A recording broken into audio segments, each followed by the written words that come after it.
I'm sort of constantly in song and music writing mode, I guess. So most riffs and ideas tend to come to me when I'm doing something totally unrelated to music, like being out running, walking, driving to work, being in the shower or wherever. And I think the key thing then is that I have this app in my smartphone so I can record all the riffs and the vocal ideas that I get. And then a couple of times a year I tend to just bring my phone to the computer, bring everything over, and from there I start to work on the songs. And sometimes it's easy, and then I write a whole song and do like a rough demo and send to the other guys. And sometimes I just create snippets and riffs, and then we work on that song together in the rehearsal room. I think that's the way we've always worked. I write parts or majorities of parts, and then we just work them out together in the rehearsal room or in the pre-production studio.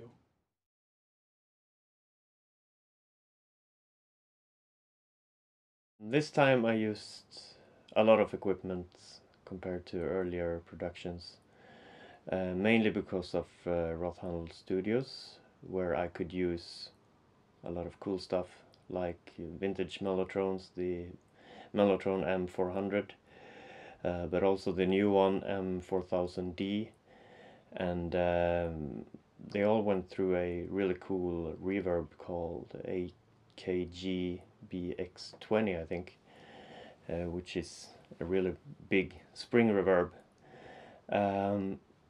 Except from that, I used the EO-Wave Persephone synthesizer, my Nord C2, my Nord Wave, some software synthesizers that I couldn't find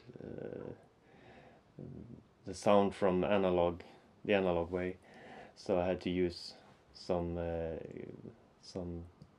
software synths as well. And we also used a lot of pedals, of course, like wah-wah pedal and phasers, distortions from Lounsbury pedals, overdrives, you name it, reverb, delay. So we had some really cool sessions with like experimenting with sounds, especially for some of the solo sounds for the organ, where I also used a pitch bending pedal, for instance. I'm not sure. Yeah, of course I used a Leslie for the organ, Leslie 2102, and also I used some of Fredrik's guitar amps for some organ sounds, and also the whirly sounds, so we could get them really distorted and sort of, not the Leslie sound, but something different, which was quite interesting to experiment with as well. So I think I've probably forgotten some stuff that we used, but that's probably mainly the main instruments and equipment that I used.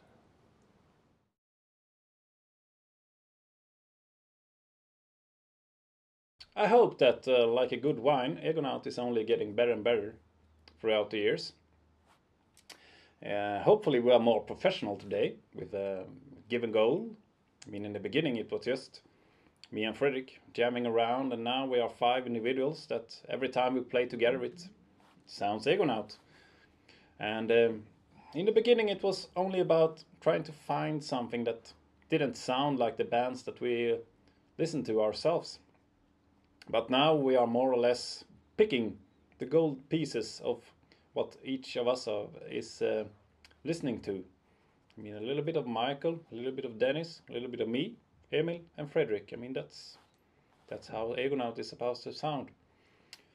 And also, it's a more mature band. I mean, in the beginning we were very naive. We thought that just send a demo and we will have a record label that will contact us and all that. Now we know that it's not a fact. You have to be on Facebook, you have to be on Twitter, you have to know how to declare the merchandise if you want to play in Switzerland and sell merchandise. And also, the costumes, the hair, the stage setup, the backdrops, the logos. I mean, everything. You have to think of everything just to be able to get that something that differs you from other bands that tries also, of course, to catch the eye of people. And I hope that we have done that throughout the years. And also with this new album, the Omega, it's new Egonaut. I mean, usually in the beginning we played speedy punk rock with short hair. Now we play slow doom with long hair. So it's a new Egonaut, and hopefully you enjoy it.